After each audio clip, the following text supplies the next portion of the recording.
keterangan Nikita Mirzani dengan agenda saksi dari Reza Gladys seperti apa sih Bang? Ya,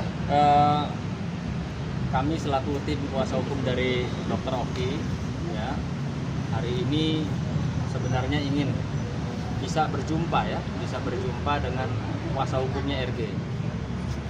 Kenapa?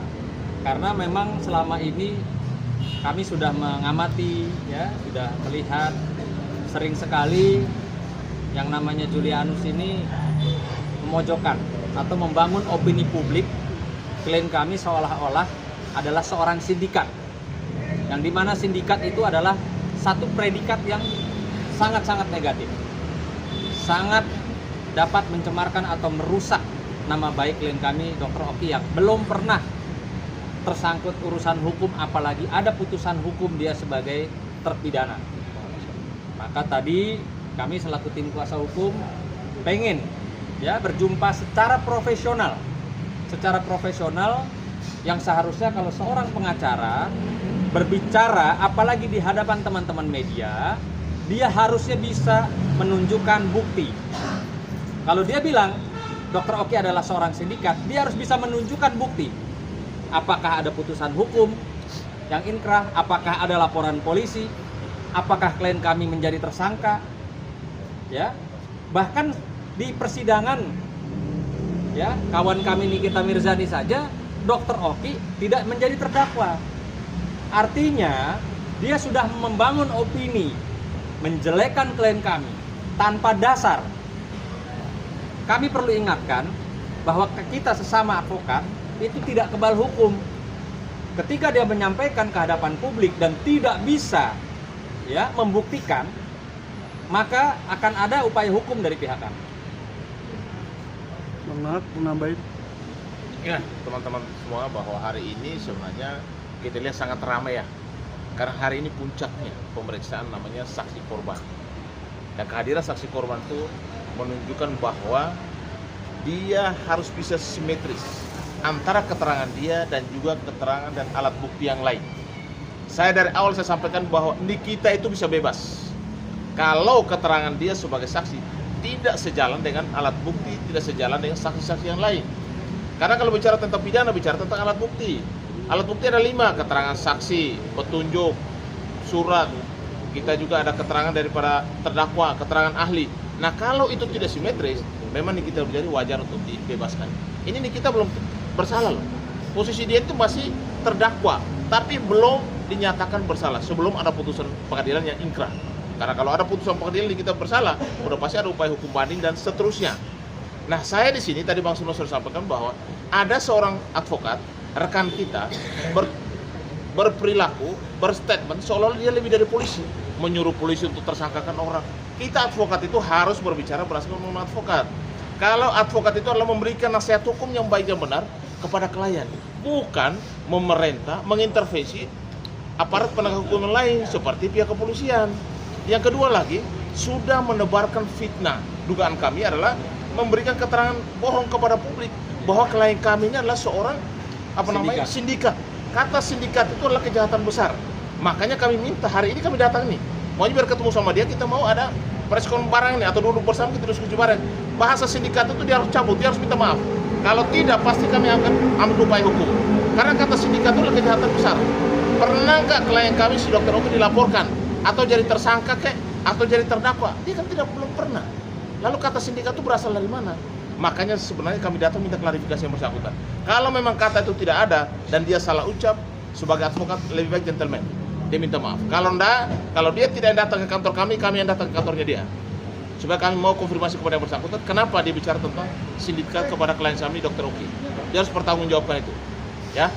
Bang, tadi Reza Gladys juga pada saat memberikan kesaksian dia menyebut Dr. Oki adalah orang pertama yang memberikan nomor mail dan akhirnya berujung dugaan ya. Sekarang pertanyaan saya, ya, memberikan, emang klien saya ujuk-ujuk memberikan gitu kepada DRG, kan tentunya atas permintaan, ya, atas permintaan. Jadi ya kita sama-sama tahu lah, si korban mengaku diperas, tapi kok si korban yang intens istilahnya minta nomor telepon dari klien kami Untuk apa?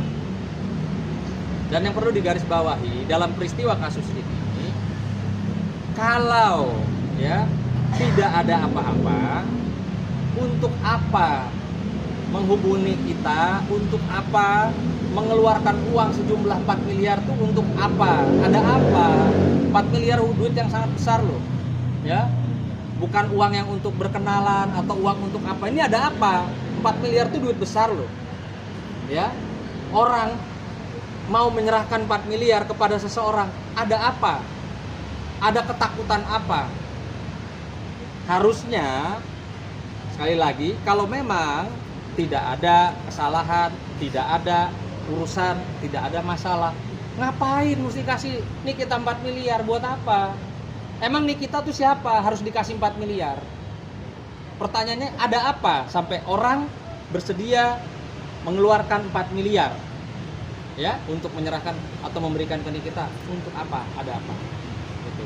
Nah, satu lagi saya mau sampaikan kepada rekan advokat juga, ya, tim kuasa hukumnya DRG yang kemarin saya lihat rame di seliweran di media menyatakan bahwa ini sidang harus segera, cepat dan diestafet 1 minggu, ya, minta 3 kali sidang.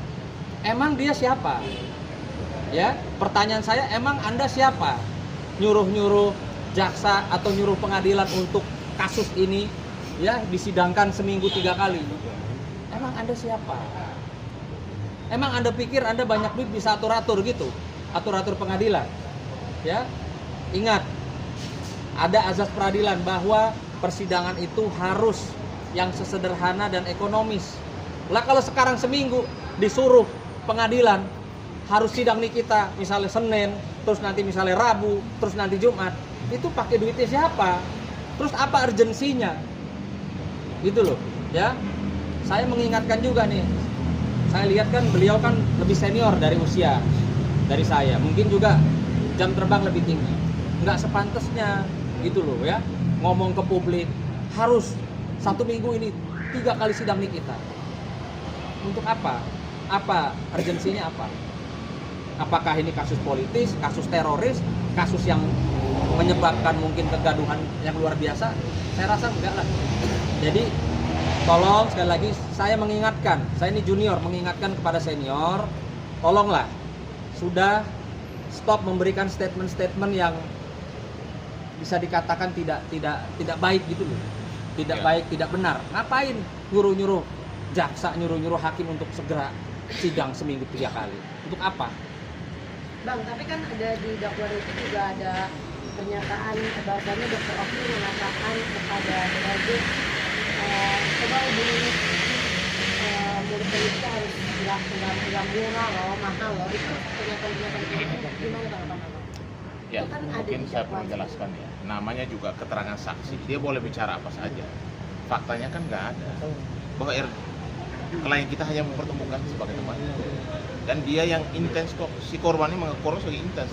Pasti ada melatar belakang penyerahan duit tersebut. Prinsipnya bahwa peradilan telah berproses, kita harus hormati pengadilan. Yang penting jangan ada intervensi terhadap pengadilan, terhadap jaksa. Karena kita ini advokat, undang-undang kita jelas untuk advokat. Kita harus memberikan nasihat hukum yang baik dan benar kepada yang namanya klien kita. Bukan mengintervensi. Jangan mendikte peradilan. Iya, itu nggak boleh. Ya, itu bukan ranah kita. Makanya saya ingatkan si Pak Anus ini, ya, lo kalau memang gentleman ketemu saya, udah kita debat aja. Mau debat di mana pun saya siap kok. Dari dulu saya sudah bilang, udah debat aja. Saya akan minta klarifikasi. Kenapa dia bilang Dr. Oki itu adalah sindikat? Ya. Dia harus bertanggungjawabkan perbuatannya. Omongan dia, omongan yang gede itu loh, ya seliuran kemana-mana. Kalau lu udah datang ke kantor saya datang ke kantor kamu, gitu loh. Kita biar jelaskan dan selesaikan urusan ini, karena ini fitnah. Dan saya yakin adalah kebohongan publik yang sangat besar. Ya. Bahasa yang namanya sindikat itu adalah kejahatan besar. Makanya dia harus buktikan itu. Oke? Oke. Cukup ya? Terima kasih ya Bang. Terima kasih Bang. Salam ya buat